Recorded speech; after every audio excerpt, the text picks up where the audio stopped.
एक बालक जिसकी परवरिश एक शेरनी ने की। जी हाँ, इतिहास की एक रोचक घटना। उत्तर प्रदेश के बदायूं नामक स्थान पर सेतराम सिंह नामक राजा हुआ करता था। सेतराम जी के 100 सुपुत्र थे। उनके 51वें बेटे का नाम था राव सिंहा जी। राव सिंहा जी के जन्म के समय राजा ने दासी को प्राचीन तौर तरीके के हिसाब से समय झात करने के लिए कहा, लेकिन दासी को सटीक समय याद ना रहा। दासी ने राजा के भय से राव सिंहा जी के जन्म के कुछ समय बाद का समय चिन्हित कर दिया। जब ज्योतिष को बुलवाकर नवजात शिशु का भविष्य पूछा गया तो उस गलत समय के आधार पर लग्न देखकर ज्योतिष ने कहा कि बालक का मुंह देखते ही पिता की मृत्यु हो जाएगी।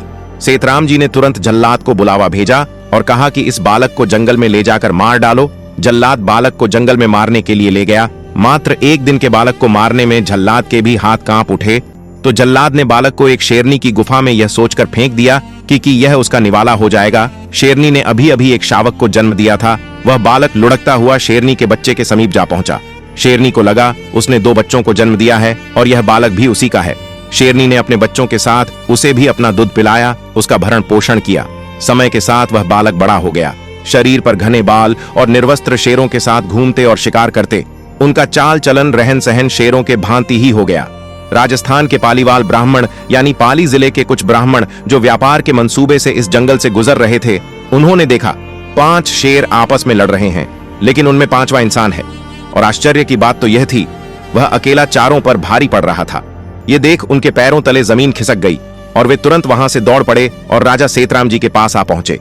उन्होंने सारी घटना राजा को कह सुनाई। राजा को इस पर विश्वास नहीं हुआ।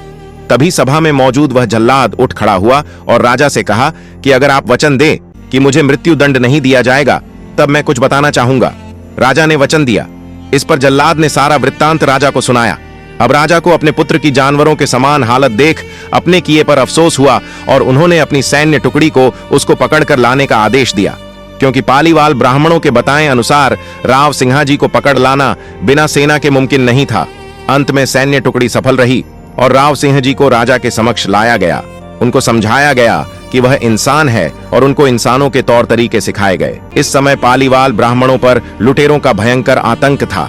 उन्होंने सेतराम सिंह से एक राजा की मांग की जो उनकी रक्षा कर सके। सेतराम सिंह जी ने कहा कि उनके 100 पुत्रों में से जो उन्हें श्रेष्ठ लगे उसे वो अपना राजा चुन ले। इसलिए उन्होंने राव सिंहा जी को अपना राजा चुन लिया। इस तरह राठौर राजवंश के संस्थापक राव सिंहा जी 160 घुड़सवारों के साथ राजस्थान की पावन धरा में प्रवेश किया। तो दोस्तों, कैसी लगी आपको ये मेरी छोटी सी कोशिश?